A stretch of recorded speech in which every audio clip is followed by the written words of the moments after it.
E essa série é baseada no nosso devocional que nós usamos. No mês de setembro do ano passado, nós começamos a adotar esse devocional. John Stott ele já faleceu em 2011, um teólogo inglês muito usado por Deus. E nós adotamos então o devocional dele, porque esse devocional tem sido de grande bênção para nós. Eu coloquei na newsletter dessa semana que o nosso devocional que nós usamos é baseado nesse livro, que para ler a Bíblia, para alguns é um prazer, um alimento diário, consolo e orientação, mas para outros é um desafio. Parabenizo aos que estavam aqui na sexta-feira para ouvir a palavra que Deus nos trouxe através do pastor Max sobre a importância da palavra de Deus.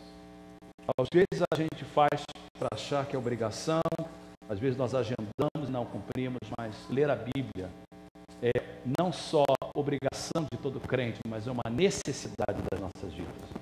Então, desde o início do ano, nós adotamos esse livro, chamado A Bíblia Toda, o Ano Todo, e nesse livro nós somos guiados diariamente por toda a narrativa bíblica.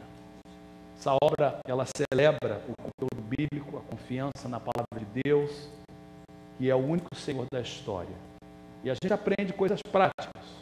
Billy Graham, o grande evangelista, falou sobre o autor. Ele disse: não conheço ninguém que tenha sido mais bem sucedido em apresentar a visão bíblica a tantas pessoas do que John Stott. E o que ele faz é o seguinte: ele divide o calendário no calendário cristão, em vez do calendário gregoriano que nós usamos de janeiro a dezembro. Ele divide o calendário cristão e de setembro a dezembro ele cobre o que ele chama da criação a Cristo. É um panorama do Velho Testamento. Nós fizemos isso ano passado. E aí depois, em janeiro até o mês de abril, nós cobrimos todos os evangelhos, a vida de Cristo. E agora em maio, ele começou no livro de Atos, é chamado de Pentecoste a Parúzia. Parúzia é a palavra grega que significa aparecer, e é uma referência à segunda volta de Jesus. Então, de maio a setembro, a agosto, ele cobre então os livros de Atos até o livro de Apocalipse. E o que eu senti de fazer, nós vamos estar adotando então o devocional como a nossa série de verão. Todas as mensagens pregadas nesse púlpito durante os meses de junho, julho e agosto serão baseadas no devocional, e os estudos dos grupos de conexão são baseados no devocional. Eu quero encorajar a todos vocês a participar, a ter o devocional com você, a fazer o devocional. Alguns de vocês têm guardado, mas não estão fazendo. Outros estão fazendo, mas estão atrasados. Então, começa a partir dessa semana. Algumas pessoas me pediram alguns devocionais. Nós temos várias cópias na livraria da igreja. Se você não tem, quando acabar o culto, a livraria vai estar aberta. Vá pegar um devocional para você. Essa semana, nós estivemos estudando as viagens de Paulo. John Stott nos levou no livro de Atos, que fala as 3 viagens de Paulo. Ele falou sobre o concílio de Jerusalém, Atos 15, e as viagens de Paulo começando no capítulo 13 até mais ou menos os capítulos 19 e 20. Então nós cobrimos todas as viagens de Paulo. E eu quero que você abra a Bíblia. Quantos trouxeram a Bíblia hoje? Eu estou fazendo uma campanha de trazer a Bíblia. Não que o telefone é errado, tá, gente? Não é que é pecado, nada disso. Mas a gente está querendo restaurar o livro. Então eu comecei uma campanha, coloquei na página da igreja, vou colocar toda semana: traga a Bíblia para a igreja. Nós aprendemos na sexta-feira. Quantos antigamente faziam anotação na Bíblia? Levanta a mão. Você fazia anotação na Bíblia, você lia uma coisa, anotava no rodapé. E quantos não fazem mais porque está usando o telefone?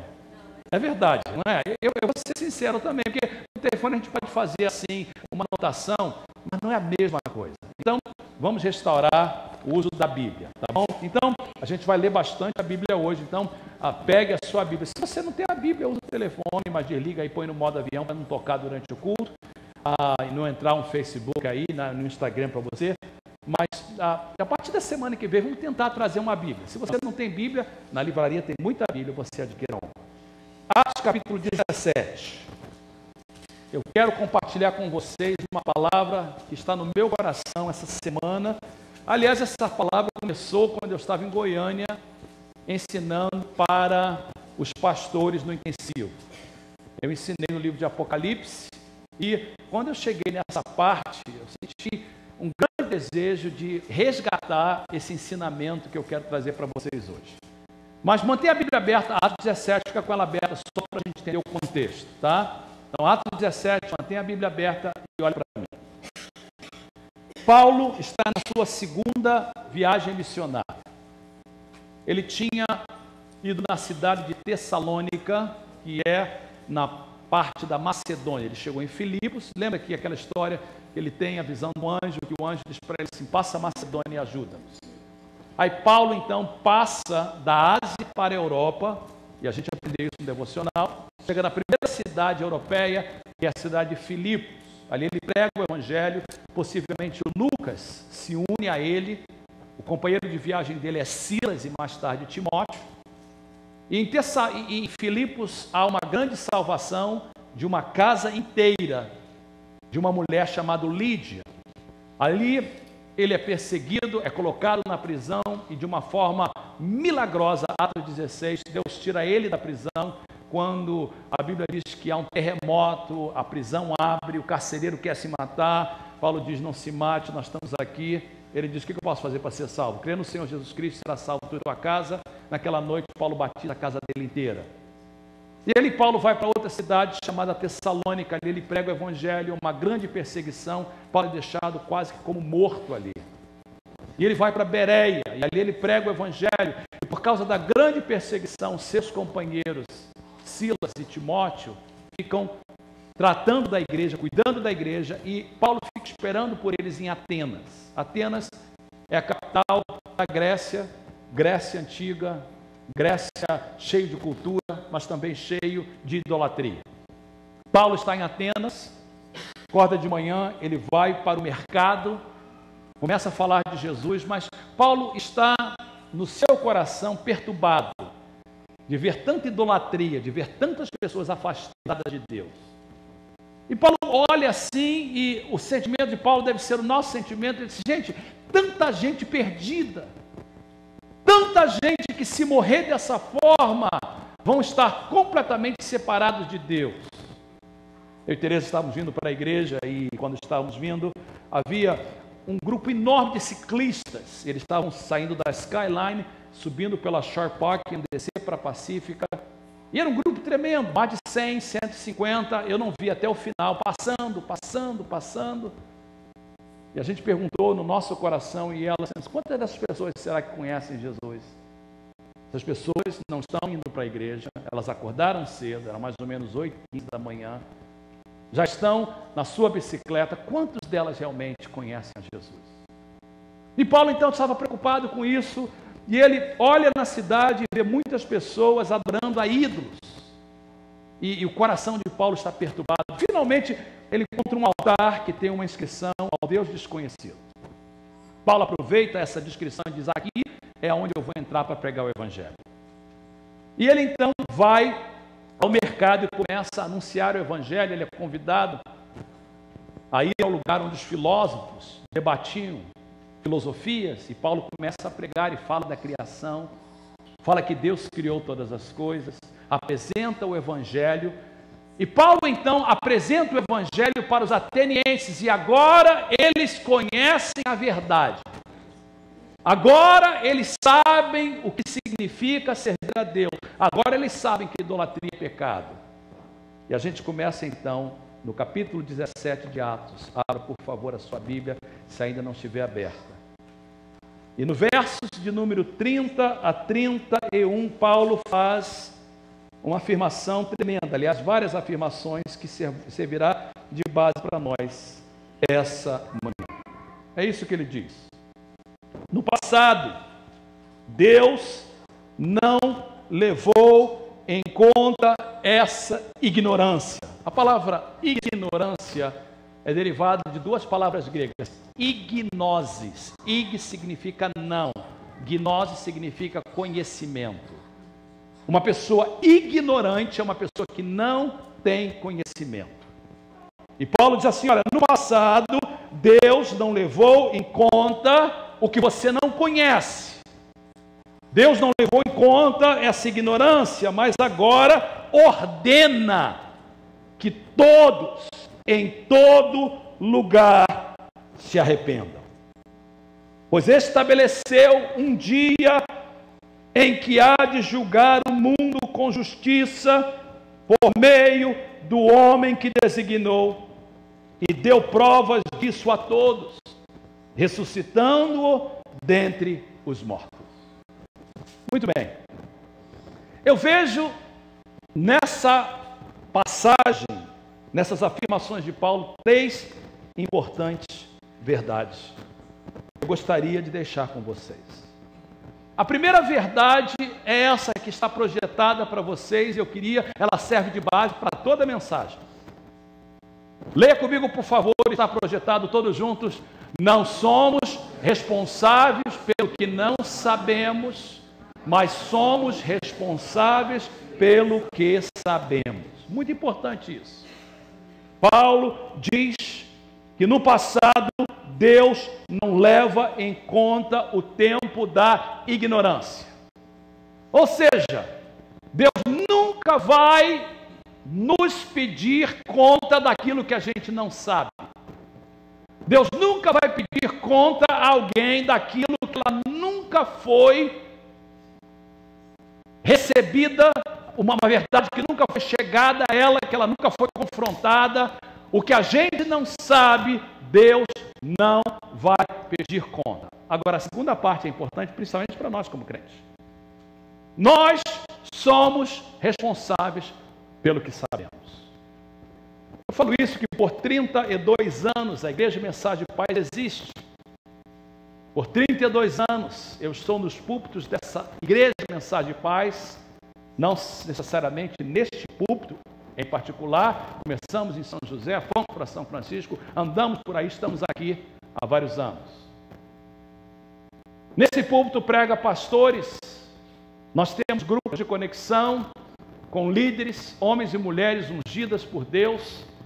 E a razão que nós vamos no grupo de conexão não é para comer, não é para ter um momento de comunhão. Nós vamos para o grupo de conexão primeiro para ouvir a palavra de Deus. Todo grupo de conexão termina com comida, mas começa com a palavra de Deus. Então, nós, vocês, a maioria dos que estão me ouvindo aqui e também em casa, tem um conhecimento amplo da palavra de Deus. A gente não pode dizer, eu não sabia, eu sou ignorante, eu não sabia que Deus queria isso de mim. Todos nós que estamos aqui, e a igreja que eu pastoreio, e nós prezamos pela palavra, nós temos um vasto conhecimento da palavra de Deus e daquilo que Deus quer e não quer de nós. Quantos concordam? Diga amém. Nós sabemos, nós conhecemos, nós sabemos o que Deus quer e sabemos o que Deus não quer. E a primeira afirmação que eu quero trazer, uma palavra de Deus para a minha igreja, que eu pastoreio, é que Deus um dia vai pedir contas de tudo aquilo que a gente sabe. A palavra de Deus diz, eu quero dar 2 versículos para vocês, não preciso de abrir, porque eu vou pedir você abrir a Bíblia daqui a pouco. Tiago capítulo 4, diz isso, pense nisto. O que quer dizer pense nisto? Presta atenção. Pense nisto, pois quem sabe que deve fazer o bem, e o bem aí não é só o bem, boas obras, não, é o que é certo. Então, use o bem como o que é certo. Quem sabe fazer o que é certo, o que é correto, o bem, e não faz, comete pecado. Então Paulo está dizendo o seguinte, olha, Deus não leva em conta o tempo da ignorância, o que você não sabe, você não é culpado, mas o que você sabe, se você sabe fazer o certo, se você sabe fazer o bem e não faz, é pecado. Mesmo Tiago no capítulo 1, ele diz o seguinte, gente, vocês vêm para a igreja todo domingo, vocês participam de grupos de conexão, ele diz o seguinte, então sejam praticantes da palavra, e não apenas ouvintes. enganando-se a si mesmo. Ou seja, quando alguém ouve a palavra, sabe o que é certo, sabe o que Deus quer, sabe o que a Bíblia diz, e ignora, age como se não fosse verdade, age como se isso não aplicasse na sua vida, comete pecado. E a Bíblia diz que vai mais além. Quem ouve e não pratica, engana a si mesmo. Então, a primeira verdade que nós aprendemos: Deus não leva em conta o tempo da ignorância. Ou seja, não somos responsáveis por aquilo que nós sabemos, mas nós somos responsáveis pelo aquilo que nós sabemos. Isso então leva ao segundo ponto que Paulo fala em Atos capítulo 17. Ele diz o seguinte: Deus estabeleceu um dia que ele julgará o mundo com justiça. A passagem diz: no passado Deus não levou em conta essa ignorância, mas agora ordena que todos, em todo lugar, se arrependam. Arrepender o quê? Mudar de mente, mudar a maneira de viver. Transformação, pois estabeleceu um dia que há de julgar o mundo com justiça. Ou seja, a palavra de Deus está nos dizendo que, baseado naquilo que a gente sabe, não naquilo que a gente não sabe, baseado naquilo que Deus já revelou para nós, um dia eu vou ter que prestar conta para Ele. Haverá um dia em que Deus há de julgar o mundo. E algumas pessoas pensam assim: Deus vai julgar o mundo que não é crente. Parece que a Bíblia indica outra coisa, irmãos. Olha o que a Bíblia diz no livro de Romanos, capítulo 14, verso de número 12. Assim, Paulo está falando para crente. Cada um de nós prestará contas de si mesmo a Deus. Cada um de nós. Então, não pensa que o julgamento é somente para o mundo. Não, Paulo diz: cada um de nós, todos nós. Eu e você, todos que estão presentes, todos que me ouvem, todos que já viveram, todos que viverão, todos nós vamos prestar conta. Não da sua esposa, não do seu esposo, não do seu filho. Cada um prestará conta de si mesmo a Deus. Paulo diz em 2 Coríntios capítulo 5, pois todos nós, cada um, todos nós, cada um, todos nós, devemos comparecer perante o tribunal de Cristo, para que cada um receba de acordo com as obras praticadas por meio do corpo, quer sejam boas, quer sejam más. O que ele quer dizer com obras praticadas por meio do corpo? Significa o que a gente faz aqui na terra. Corpo aí é carne. Ou seja, tudo que a gente faz aqui na terra, bom e mal, um dia a gente vai prestar conta para Deus. Essa é a segunda coisa que nós aprendemos no texto de Atos 17, 30 e 31. Primeiro, nós não somos responsáveis daquilo que não sabemos, mas somos responsáveis daquilo que sabemos. Segundo, um dia vamos ter que prestar conta para Deus. Terceira coisa, isso é importante, porque é a base de tudo. E a terceira coisa é essa, que a ressurreição de Cristo é a base para o julgamento. Paulo diz em Atos 17, 30 e 31, estabeleceu um dia que há de julgar o mundo com justiça por meio do homem que designou e deu provas disso a todos, ressuscitando-o dentre os mortos. Você não precisa de abrir, mas em João capítulo 5, Jesus faz uma afirmação muito, muito importante, no verso número 25 e 26. Ouça, por favor. João 5, 25. Eu lhes afirmo que está chegando a hora, e já chegou, em que os mortos ouvirão a voz do Filho de Deus. E aqueles que a ouvirem viverão. Pois da mesma forma como o Pai tem vida em si mesmo, Ele concedeu ao Filho de ter vida a si mesmo e deu-lhe autoridade para julgar, porque é o Filho de Deus. Então, um dia, todas as pessoas vão aparecer perante Deus, e a base do julgamento é o nosso conhecimento de Jesus Cristo. E esse conhecimento, de acordo com a passagem, Atos 17, é baseado na ressurreição. Deus deu o direito dele ser o juiz. E ele deu evidência disso através da ressurreição. O que Paulo quer dizer com isso? Em Romanos capítulo 10, você conhece essa passagem, eu tenho ela para você. Paulo diz assim, olha gente, se, é condicional, se você confessar a sua boca que Jesus é Senhor, e crer em seu coração que Deus o ressuscitou dentre os mortos, será salvo. Pois com o coração se crê para a justiça, e com a boca se confessa para a salvação. A etimologia da palavra é importante. A palavra confessar, no original, significa falar a mesma coisa. Então diz assim, se você falar a mesma coisa, confessar, abrir a boca e dizer, Jesus é o Senhor da minha vida, e declarar no seu coração que Deus o ressuscitou dentre os mortos, será salvo. Aí você diz assim, pastor, então é muito fácil, é só falar, Jesus é o Senhor, eu creio que Jesus foi ressuscitado dentre os mortos. Pronto, estou salvo? Não. Confessar, falar a mesma coisa. Jesus falou assim, Mateus capítulo 7. Muitos dizem Senhor, Senhor, e não entrarão no reino dos céus.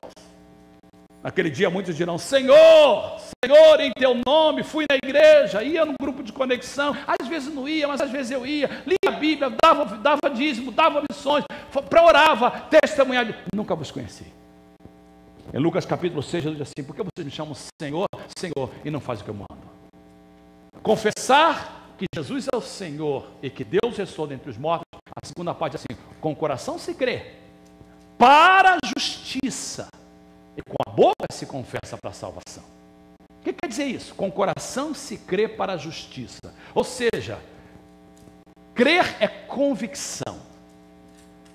Coração, eu estou convicto que Jesus foi ressuscitado dos mortos, Ele é o Senhor da minha vida, e eu entro com essa convicção no meu coração, e eu abro a minha boca, e abrir a boca não é simplesmente falar, são atitudes.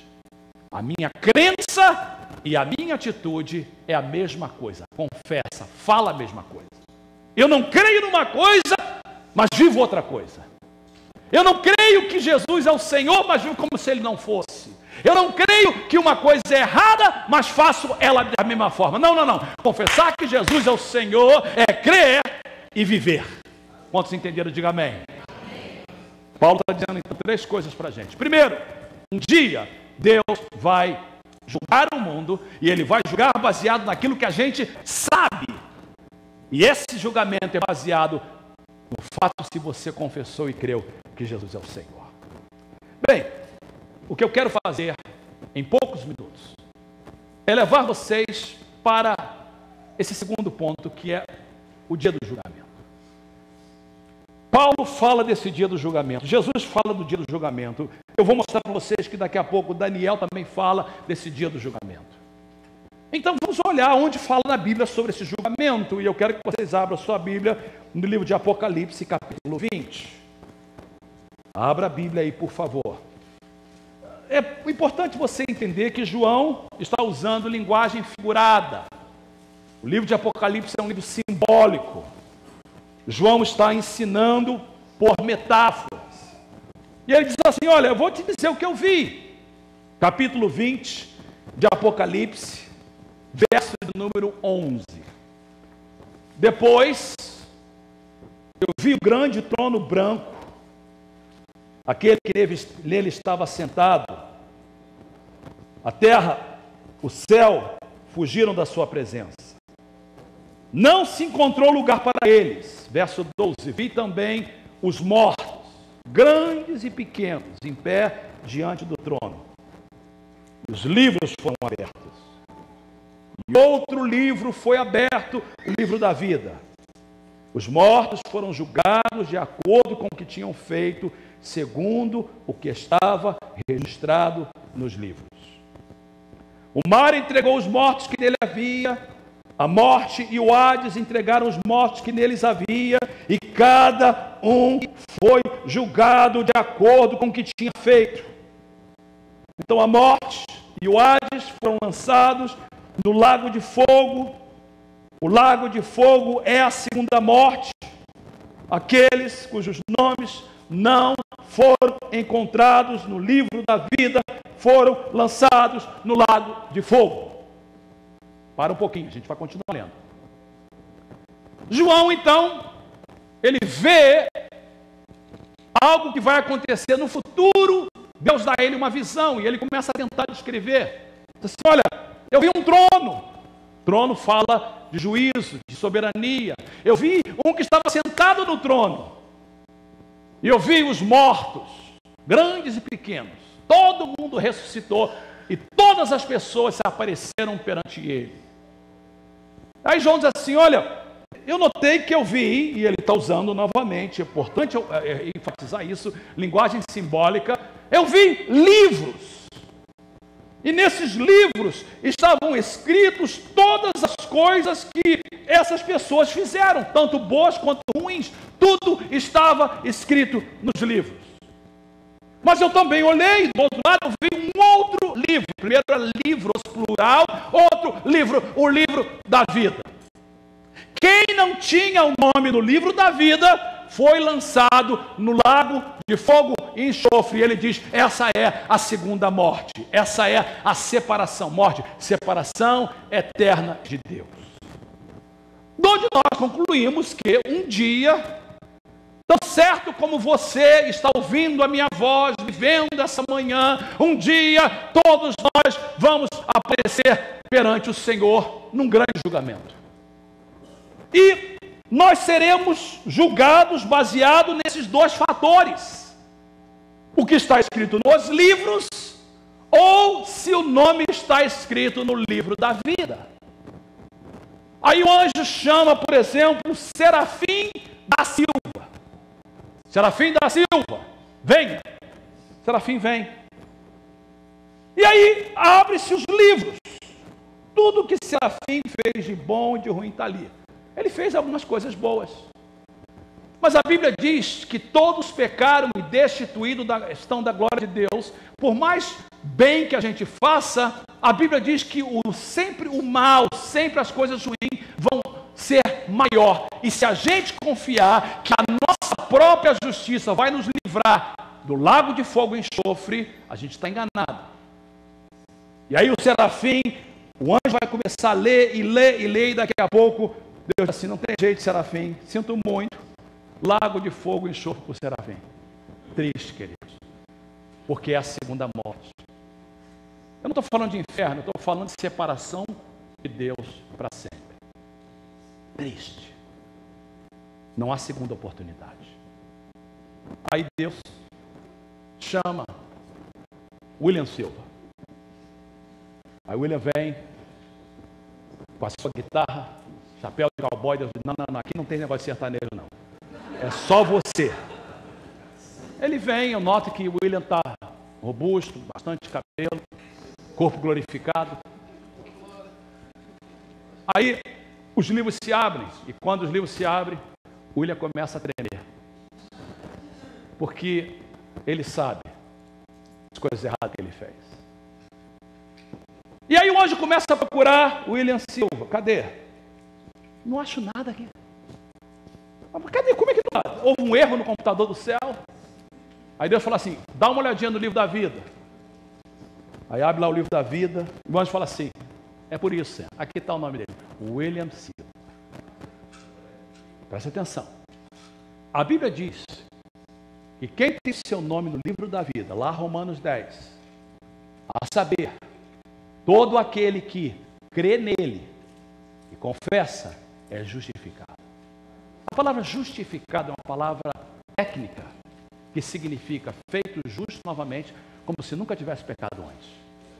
Então, quando William fez uma decisão para Cristo, todos os seus pecados, passados, presentes e futuros, tudo foi apagado. E o seu nome agora está no livro da vida.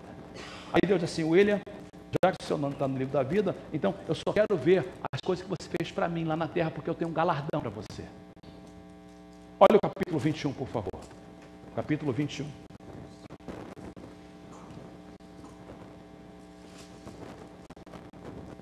Antes de ler o capítulo 21, olhe para o projetor só para vocês verem o que Daniel fala. Porque isso é importante. Porque isso é o contexto do capítulo 21. Multidões que dormem no pó da terra acordarão. Uns para a vida eterna, outros para a vergonha e para o desprezo eterno. Multidões, todo mundo. Uns vão para a vida eterna, outros para o desprezo eterno. Desprezo eterno nós lemos, segunda morte. Capítulo 21, agora. Versos 1 a 5.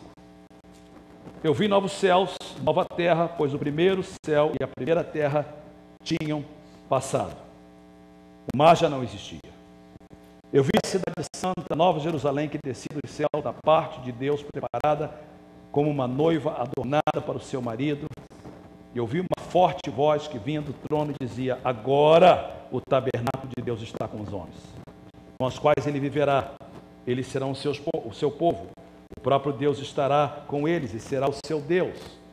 Ele enxugará dos seus olhos toda lágrima. Não haverá mais morte, nem tristeza, nem choro, nem dor, pois a antiga ordem já passou. Verso 5 é importantíssimo. Aquele que está sentado no trono disse: estou fazendo novas todas as coisas. E diz assim: acrescenta aí, escreve isto, pois estas palavras são verdadeiras e dignas de confiança. Queridos, o que eu estou falando é verdadeiro e digno de confiança. O texto diz que vai ter um dia em que não vai haver mais choro, nem tristeza, nem dor. Última passagem, capítulo 22. Verso 1 a 5 também. Então o anjo me mostrou o rio da água da vida, claro como cristal, fluía do trono de Deus e do Cordeiro. No meio da rua principal da cidade, de cada lado do rio, estava a árvore da vida, que frutifica 12 vezes por ano, uma por mês. Interessante que na eternidade ainda vai ter mês, que a gente não entende isso. Então vai ter algum tipo de sucessão. As folhas da árvore servem para a cura das nações. Já não haverá maldição nenhuma. O trono de Deus e do Cordeiro estará na cidade. Seus servos o servirão. Eles verão a sua face e o seu nome estará em suas testas. Não haverá mais noite.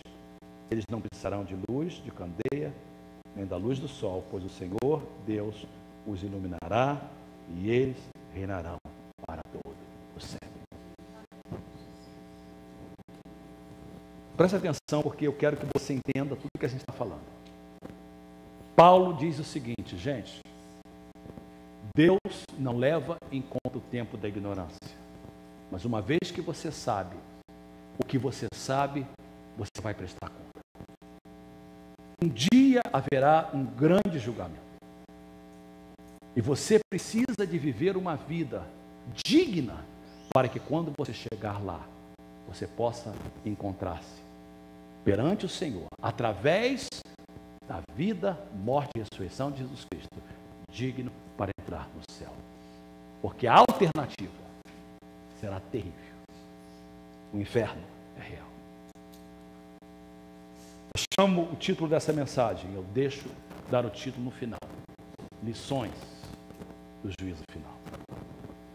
Quais são 3 importantes lições que nós precisamos de levar conosco esta manhã ao concluirmos a mensagem? Primeiro, queridos, e eu espero que você pegue isso, e se eu estivesse sentado aí onde você está, se eu estivesse assistindo em casa onde você está assistindo, e eu ouvisse um pregador falar o que eu estou falando, não pelo pregador, mas pelas palavras que estão sendo faladas, a primeira coisa que eu queria ter certeza é que o meu nome está no livro da vida. Eu sinceramente, eu não sairia desse prédio hoje, eu não sairia desse templo hoje correndo esse risco. Porque se uma pessoa, a Bíblia diz assim, Hebreus 9, ao homem está, não sei se é 9, mas é o livro de Hebreus, ao homem está destinado morrer uma só vez, e depois disso vem o juízo. Uma só vez. Se você morrer e eu morrer sem o meu nome estiver escrito no livro da vida, o negócio está feio. Então, primeira coisa, não saia daqui sem a certeza absoluta que o seu nome está escrito no livro da vida. Pastor Fernando, como é que eu posso fazer isso? Muito simples. Romanos capítulo 10. Eu tenho que me apropriar da vida de Jesus. Confessar Ele é meu Senhor. Crer que Ele ressuscitou dos mortos e dizer, Jesus, agora você é o Senhor da minha vida. Eu vou te servir. Eu vou fazer o que você manda. Você tem que fazer uma decisão disso. Não é simplesmente falar. É viver uma vida como cristão. Queridos, algumas pessoas dizem assim, olha, uma vez que o seu nome está lá, nunca mais vai ser tirado. Outros creem que o nome é escrito, porque a Bíblia diz que escrito no livro da vida antes da fundação do mundo. É que Deus predestinou algumas pessoas, o nome está lá, não tem jeito, essa pessoa vai ser salva. Eu creio, de acordo com o meu estudo da Bíblia, que o seu nome está escrito no livro da vida no dia que você se apropria de Jesus. A pergunta é, pode ser riscado do livro da vida? Alguns pensam que qualquer pecado você pode riscar. Então o anjo escreve, apaga, escreve e apaga. Eu penso que não é tanto de escrever e apagar, nem de estar lá para sempre. Eu creio que o nome está escrito no livro da vida quando uma pessoa está andando com Cristo. E que não é um pecado que faz o nome ser riscado, mas é negar a eficácia do senhorio de Cristo. Eu penso que se uma pessoa um dia tem o seu nome escrito no livro da vida, mas vive como se o seu nome não estivesse lá, vive uma vida, conhece o que é certo, mas faz o errado, ela está correndo um risco tremendo. Moisés disse, não risque o meu nome, não tire o meu nome de lá. Davi disse, não tire de mim o teu espírito. Eu não sei, mas eu me preocupo com pessoas que estão na igreja, que vêm aos cultos, mas que não vivem uma vida de cristã. Eu me preocupo com os membros da minha igreja, para que naquele dia Jesus não fale para você, não te conheci, mas eu era membro da igreja Mensagem de Paz. Aí você vai querer usar até mesmo aquele jogo de cintura. Eu era membro da igreja do pastor Fernando. Não sei quem você é. Fernando eu sei, você não. Queridos, presta atenção, estou falando sério. Meu maior desejo é que você chegue lá.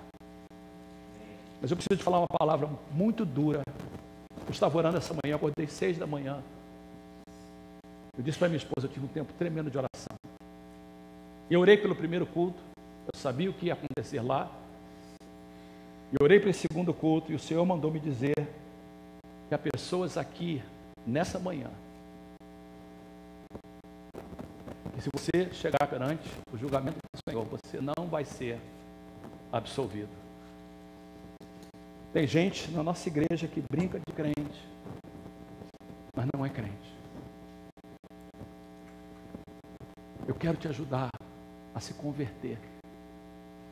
Atos 17 diz que Deus ordena que você se arrependa, porque você sabe melhor.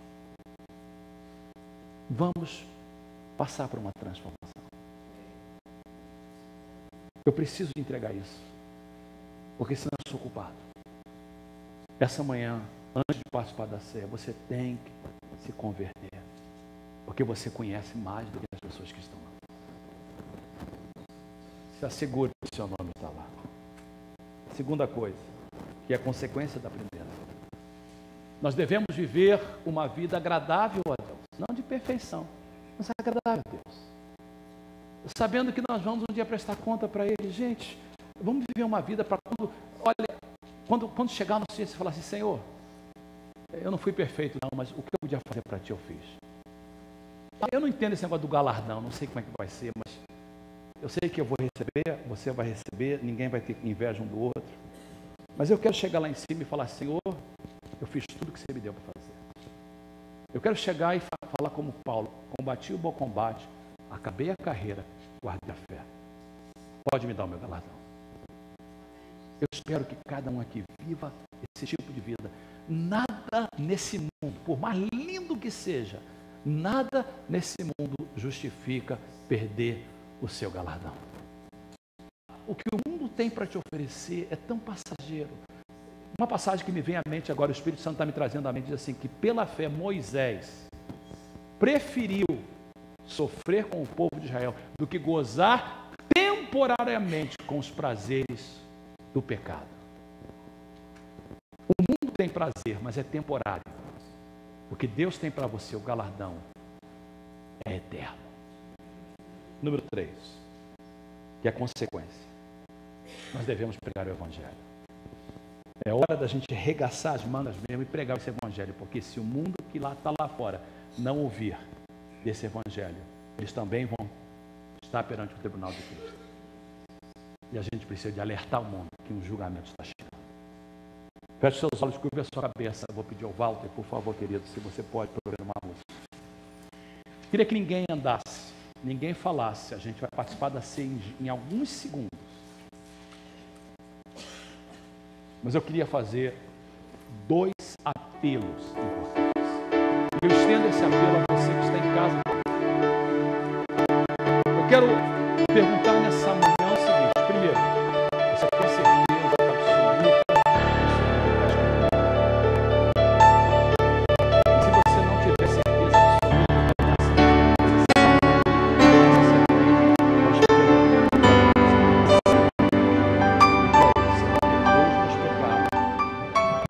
entra no meu coração, transforma a minha vida, me faz uma nova criatura. A segunda coisa que eu quero perguntar é quantas pessoas dizem assim, pastor, meu nome já esteve escrito no livro da vida, mas eu não sei se está mais. Eu quero me converter nessa manhã, eu preciso me arrepender. Daqui a pouco a ceia vai passar, e quando a ceia passar, tem pessoas que não participam da ceia. Eu às vezes vejo na igreja pessoas que estão na igreja e não participam da ceia. Eu não entendo isso. A única coisa que impede uma pessoa não participar da ceia é pecado, não confessado e não abandonado. Todos podem participar, tudo que tem que fazer é dizer, Jesus, eu quero abandonar o pecado. Eu não vou chamar ninguém para vir aqui à frente, eu não quero envergonhar ninguém, eu não quero expor ninguém.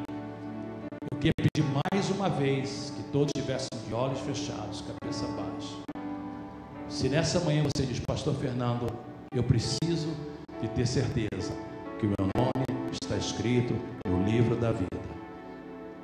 Eu preciso nessa manhã me arrepender, confessar a Jesus como Senhor da minha vida. Ore por mim, por favor.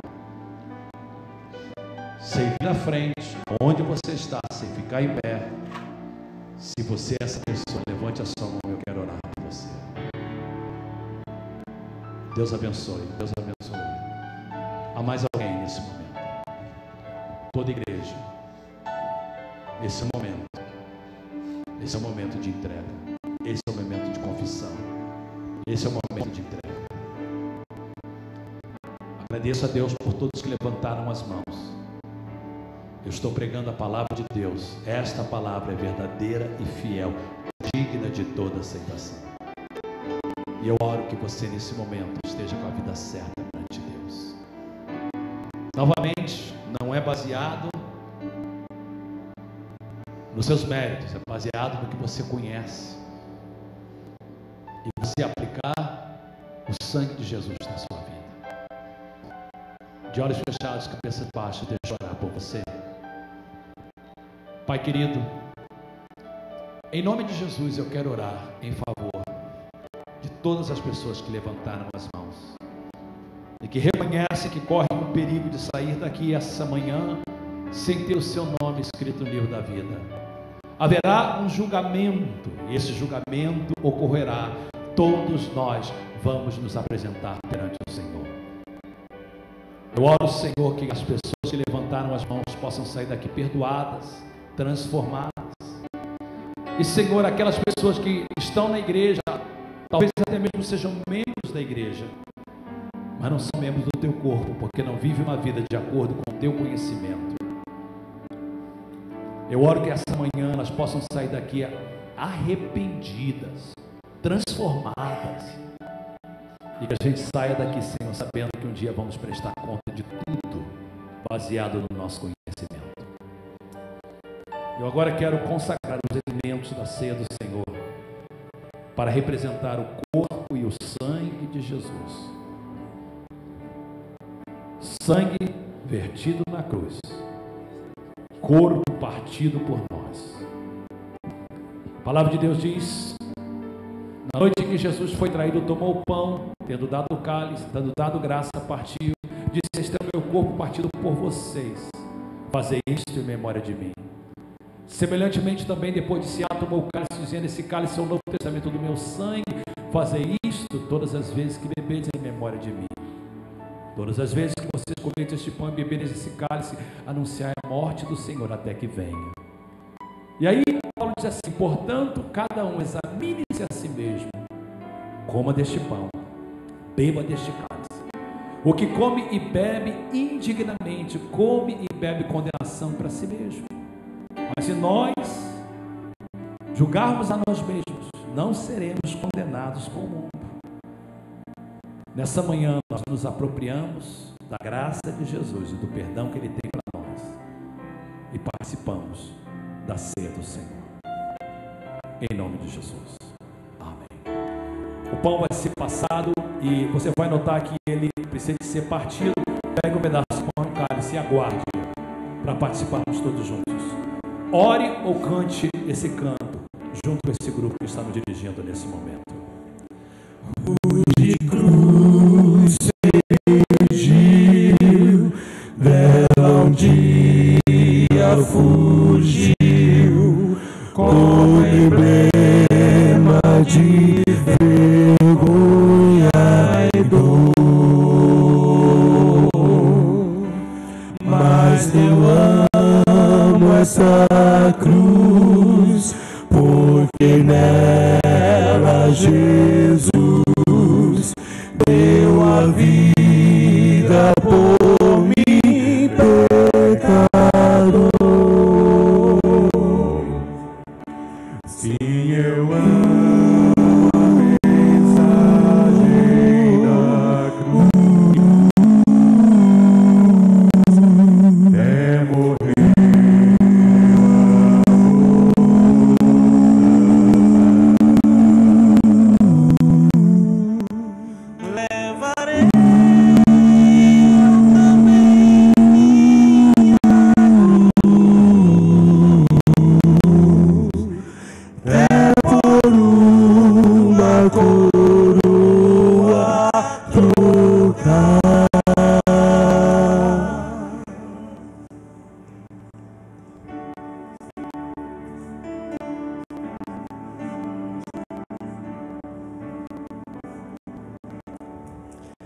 Nesta cruz faleceu e por mim já morreu, meu Jesus, para dar-te o perdão.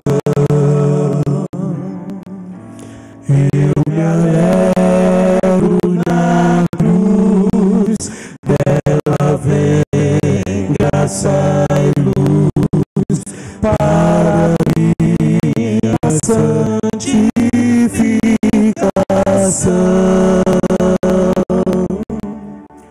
Sim, eu amo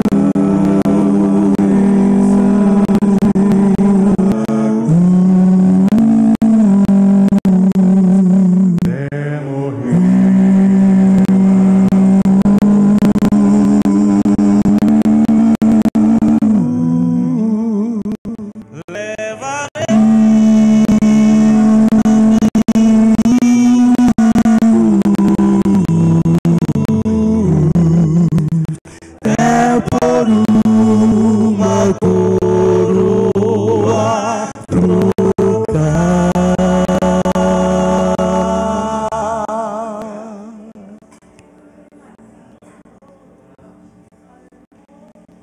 Eu aqui com Jesus, a vergonha da cruz, quero sempre levar e sofrer.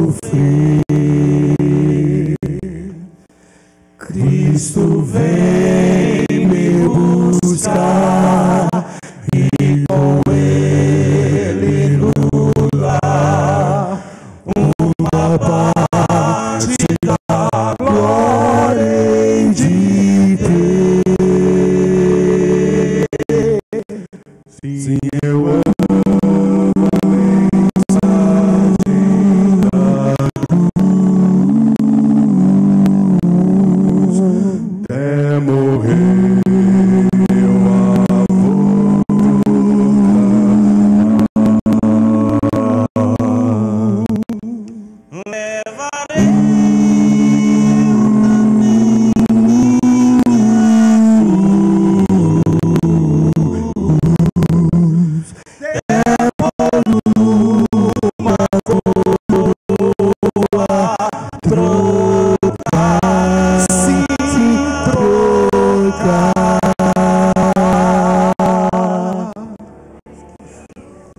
De olhos fechados, nós clamamos a Ti, Senhor, que essa manhã a participação da ceia se torne significativa para nós, baseado naquilo que nós ouvimos. Sabemos, Senhor, do conhecimento que nós temos a respeito de Ti, e sabemos que a ceia do Senhor é uma declaração do que Tu fizeste na cruz por nós. Pedimos, Senhor, que Tu nos ajude a viver uma vida que Te agrada, que o nosso nome mantenha-se escrito no Teu livro, que possamos viver uma vida digna da salvação que Tu tem nos dado. Vamos ficar de pé nesse momento da celebração da ceia do Senhor. A ceia do Senhor é um sacramento como ordenança. Recebemos graça ao participar da ceia do Senhor. Na noite em que Jesus foi traído, Ele tomou o pão. Tendo dado graças, Ele partiu. Ele disse: esse é o meu corpo, partido por todos vocês. Comamos nesse momento.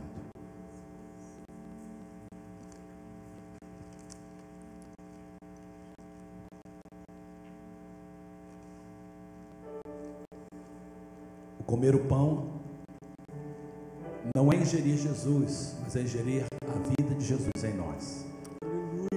Agora, Ele vive em nós. Ele é o Senhor. Ele controla as nossas emoções, a nossa vida. Ele é o nosso Senhor. Tomemos o cálice nesse momento. Ele disse: esse cálice é o novo testamento do meu sangue, derramado por vocês. Salmo 103, eu gosto de citá-lo na ceia do Senhor. Bendiz a minha alma ao Senhor, bendiz a minha alma ao Senhor, e tudo que me bendiga o seu santo nome. Não se esqueça de nenhum dos seus benefícios.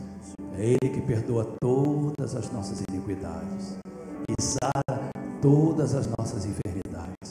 Eu creio, ao tomar a ceia, cura entra no teu corpo, proteção entra no teu corpo, unção entra no teu corpo.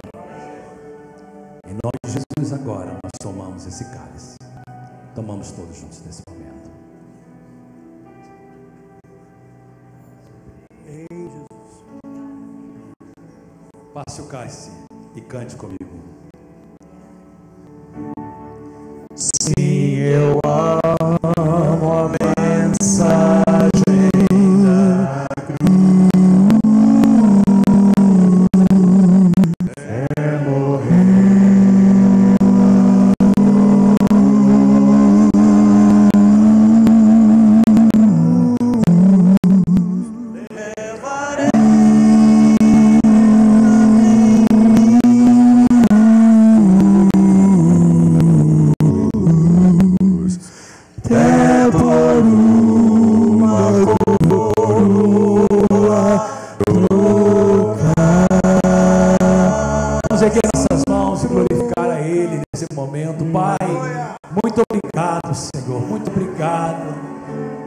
Obrigado por essa celebração amada.